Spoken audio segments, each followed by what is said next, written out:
ఆనంద్ ఎక్కడా? రెడీ అవుతున్నాడు.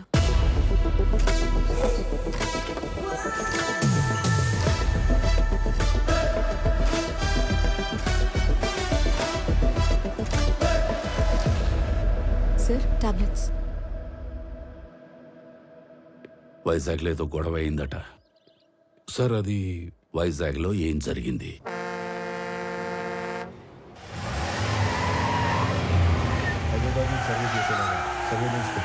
Already lines తీసుకున్నాం సార్. కనెక్ట్ చేయడం ఒకటే బ్యాలెన్స్. మీరు ఒకసారి వెరిఫై చేస్తే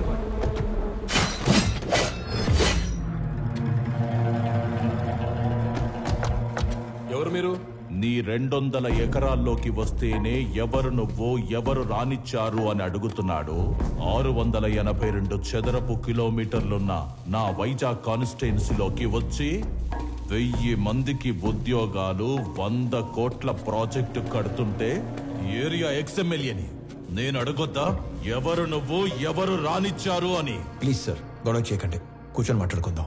నేను మాట్లాడడానికి వచ్చాను కాబట్టే నా మనుషులు ఇంకా వెనకే ఉన్నారు, మీరింకా బతికే ఉన్నారు. అది కాదు సార్, నేను చెప్పింది కూడా చెప్పారండి. నేను చెప్తున్నాను, నువ్వు వినో. ఈ కంపెనీ ఇక్కడున్నంత కాలం బిజినెస్ లో 10% నాకివ్వాలి. సార్, ఇది కొన్ని వేల మంది కష్టం. దీన్ని ఎవరికి ఊరికే ఇచ్చి వాళ్ళ కష్టాన్ని అవమానించలేను. I'm sorry sir. 50 మందా? వీడు అసలే ఎవరి మీద చేయి కూడా ఎత్తాడు.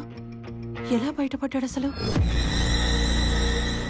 మా నాన్న ఒకటే చెప్పారు, ఇద్దరి మధ్య గొడవ వస్తే ముందుకెళ్ళి కొట్టేవాడు కామన్ మ్యాన్ అవుతాడు, టేబుల్కి అటు ఇటు కూర్చొని ప్రాబ్లం సాల్వ్ చేసుకునేవాడే బిజినెస్ మ్యాన్ అవుతాడు. నా కంపెనీలో 10% లాభాలు అడుక్కోవడానికి వచ్చిన వాడి కోసం ఆ కంపెనీ ఓనర్ని చంపడానికి వచ్చే అంత తెలివి తక్కువ వాళ్ళు కాబట్టే వాడి మిమ్మల్ని పనిలో పెట్టుకున్నాడు. ఏ మాత్రం తెలివి ఉన్నవాడైనా 100 రూపాయలు సంపాదించే వాడి వైపు ఉంటారా, అందులో 10 రూపాయలు అడుక్కోవడానికి వచ్చిన వాడి వైపు ఉంటారా? అండ్ ఆఫ్ కోర్స్ మిమ్మల్ని పోషిస్తాడు కాబట్టి. అది ఎప్పటి వరకు? మీకు రేపు 40-50 ఏళ్ళు వచ్చి ఒంట్లో బలం తగ్గాక అప్పుడు కూడా పోషిస్తాడా? మీకు ఇదంతా మానేసి ఏదో పని చేసుకోవాలని ఉంటుంది, కానీ మీ బ్యాక్గ్రౌండ్ చూసి ఎప్పుడూ పని ఇవ్వడం. నేనిస్తా. మీరు గౌరవంగా బతుకుతాను అంటే నా కంపెనీలో మీ అందరికీ ఉద్యోగాలు నేనిస్తాను. రోజు 8 గంటలే పని. వాడిలా ఎప్పుడు పడితే అప్పుడు పిలవను. ఇలాంటి వాటికి అస్సలు పిలవను. 60 ఏళ్ళ దాకా పని, దాటాక పెన్షన్. చచ్చేదాకా ఎవ్వడి మీద డిపెండ్ అవ్వక్కర్లేదు. నా కంపెనీకి డెలివరీ బాయ్స్ కావాలి. ఈ ఏరియాలో అణువు తెలిసిన మీకంటే క్వాలిఫైడ్ ఇంకెవరుంటారు? ఆలోచించుకోండి. నాతో కలిసి పని చేయాలనుకుంటే మీలో ఉన్న రౌడీని చంపి నాతో రండి. కాదు, వాడి కిందే పని చేద్దాం అనుకుంటే నన్ను చంపి లోపలికి వెళ్ళండి. వాడేంటో కథలు చెప్తుంటే వింటారేంట్రా? ఏసేయండ్రా.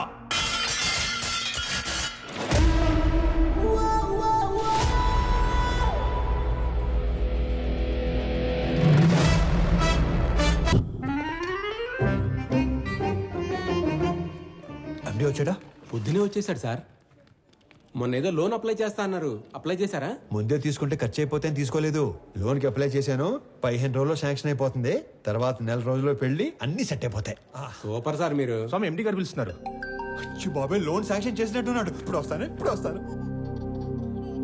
లోన్ శాంక్షన్ చేసినందుకు చాలా థ్యాంక్స్ అండి. గొడవ అయిందంట? Yes sir.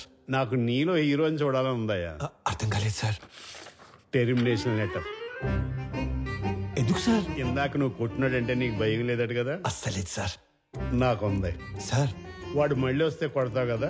బ్రహ్మాండంగా సార్. నేను కొట్టలేను, అందుకే. నన్ను నమ్ముకొని ఇంట్లో 3 ఉన్నారు. నన్ను నమ్ముకున్న ఆఫీసులో 300 మంది ఉన్నారు. ఏదో ఫిక్స్ అయ్యాడు. ఇంతకీ ఏమంటారు? నిన్ను తీసేస్తే నేను హీరో అవుతా, మానేస్తే నువ్వు హీరో అవుతావు. నాకు నీలో హీరోని చూడాలని ఉంది. డైపర్ కంపెనీ పెట్టుకుంటే సరిపోదు, మాటికి అది వాడకుండా ఉంటే ధైర్యం కూడా ఉండాలి. పిరికేదావా అని ఎక్కడైనా మర్చిపెట్టుకో. ఫోన్లే స్లోగానే తిట్టాడు.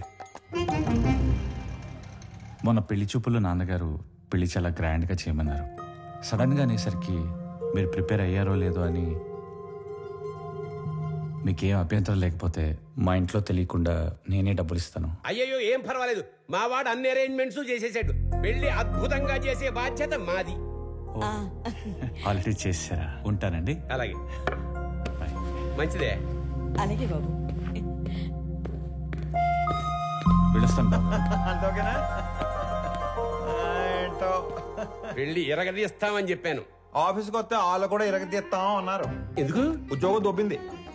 మరి ఇప్పుడు ఏం చేద్దాం? ఏం చేయలేం. మా మేనేజర్తో మాట్లాడాను. ప్రస్తుతానికి జాబ్ ఏమీ లేదు. ఒకవేళ జాబ్ ఉన్నా కూడా 6 నెలలు పే స్లిప్ ఉంటే సొల్యూషన్ ఏదైనా ఉంటే చెప్పు. ఓ నెల తిరిగేసరికల్లా జాబ్ తెచ్చుకుని ఆ శాలరీ అమౌంట్ ఏదో నీ అకౌంట్లో పడితే తప్ప నీకు లోన్ శాంక్షన్ చేయను అంటున్నాడు. మనలో అనమాట. ఈ ఉద్యోగం లేనోడికి 10 లక్షల లోన్ అంటే కష్టమే కదనే.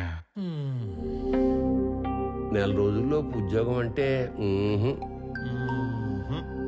సార్ మీ తర్వాత ఆనంద్ బాబు సీఈఓ అయితే బాగుంటుంది సార్. సంజయ్, ఆనంద్కి అసలు సీఈఓ అవ్వాలని లేదు. నువ్వు కొత్తగా అలాంటివి పెట్టకమ్మా. అయినా అన్నయ్య మా అబ్బాయిని సీఈఓ చేయాలని అమెరికా పంపించి ఎంబీఏ చదివిస్తున్నాడు. ఏమన్నయ్య? అంటే ఆనంద్ బాబు ఖచ్చితంగా మన కంపెనీకి విక్రమే సీఈఓ అవుతాడు బాబాయ్. ఇంతకీ ఎప్పుడు వస్తాడు అమెరికా నుంచి? అన్నయ్య నువ్వు అనుమను పొద్దున్న కల్లా ఇక్కడ ఉంటాడు. అమ్మాయి ఎలా ఉంది? చాలా బాగుందానా? She is beautiful. వాళ్ళ నాన్నతో మాట్లాడినా ఏమంటావు?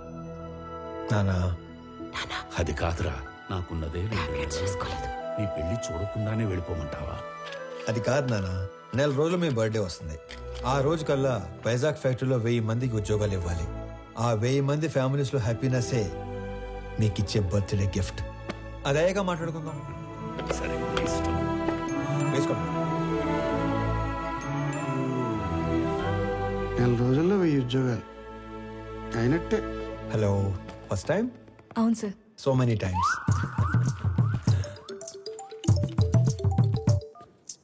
ఫోన్ చేసి మాట్లాడదేంటి? హలో అన్నయ్య, బావ మీట్ అవుదామంటే కాఫీ షాప్కి వచ్చాను. నువ్వు పెళ్లికి ముందే మీటింగ్లు పెట్టుకుంటే. Sorry brother, sorry. హలో అన్నయ్య, నువ్వు పెళ్లికి ముందే మీటింగ్లు పెట్టుకుంటే పెళ్లి టైంకి మేము సెటిల్మెంట్లు పెట్టుకోవాల్సి వస్తుంది. అసలు ఒకసారి ఎందుకు వెళ్ళావు? నా ఫ్రెండ్తో కలిసి వచ్చాను అన్నయ్య. అయినా నువ్వు కూడా వస్తావేమోనని కాల్ చేశాను. నేను ఒక ఇంటర్వ్యూకి వచ్చాను, అయ్యాక వస్తాను. ఫోన్ పెట్టి. మిమ్మల్ని ఇంతకుముందు ఉద్యోగం నుంచి ఎందుకు తీసేశారు? Excuse me sir. హలో, నేను ఇంకా ఇంటర్వ్యూలోనే ఉన్నాను, అయ్యాక చేస్తానని చెప్పాను కదా. మిస్టర్ సిస్టర్, ఇంతకు ముందు ఉద్యోగం నుంచి ఎందుకు తీసేశారు? సారీ సార్, కట్టేస్తాను. ఎందుకే ఇంతకు ముందు ఉద్యోగం నుంచి తీసేశారు? సార్, మీరు హెచ్ఆర్ గా మానేసి డిటెక్టివ్ గా జాయిన్ అయితే చాలా బ్రైట్ ఫ్యూచర్ ఉంటుంది. చూసింది చాలు, నిజమే. వీడి తొక్కలు వచ్చాడు.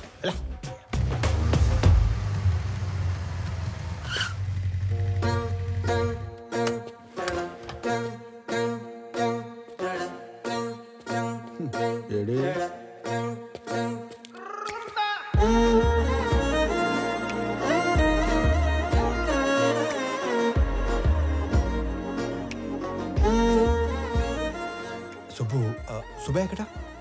నేను సుబ్బు ఫ్రెండ్ని. ఓ, పెద్దవాళ్ళకి ఫుడ్ ప్యాకెట్స్ ఇద్దామని కార్ ఆపితే వీళ్ళని ఏడిపిస్తున్నారు. నాన్నకి ఫోన్ చేద్దామని చూస్తే నాది సుబ్బు ఫోన్ ఎక్స్చేంజ్ అయిపోయింది. Okay, I leave, you guys carry on. Bye. Oh, dial list చూస్తే అన్నయ్య అని ఉంది.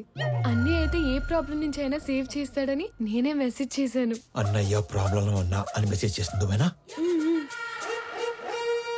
భయ్యా, ఈ పాపకి నాకు ఎలాంటి సంబంధం లేదు, కానివ్వండి. అలా అంటారేంటి? దానికి నాకు ఎలాంటి సంబంధం లేదు.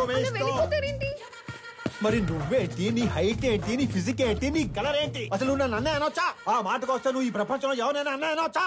అందుకని వదిలేసి వెళ్ళిపోతారా? నువ్వు అదే నంబర్ నుంచి బంగారం, నేను చాలా ప్రాబ్లమ్స్ లో ఉన్నాను, వచ్చి నన్ను సేవ్ చేయవా అని మెసేజ్ పెట్టి ఇదే లొకేషన్ మళ్ళీ పెట్టు, అప్పుడు ఆలోచిస్తాను. హలో, ఏంటి హీరోయిజం చూపిస్తున్నావా?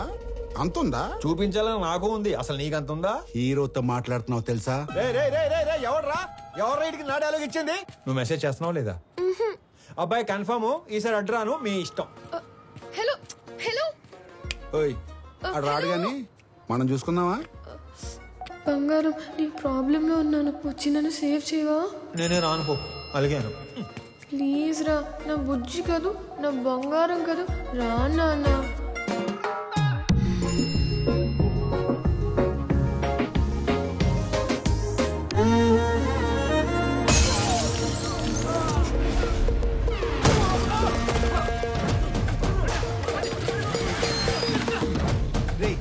ఎవడా నువ్వు?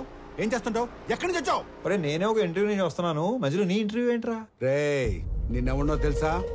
నా వెనకాల ఎంతమంది ఉన్నారో తెలుసా? ఒక్కళ్ళేడు, మొత్తం జంపు. అయినా సరే నన్ను కొడితే ఎవడొస్తాడో తెలుసా? అంబులెన్స్ చేసుకుని డ్రైవర్ ఒక్కడు. ఏంటి మజాకుందా? ఇది ఎక్కడితో ఆగదు. నన్ను టచ్ చేస్తే బేగంపేట భాష వస్తాడు. భాష వచ్చాడు.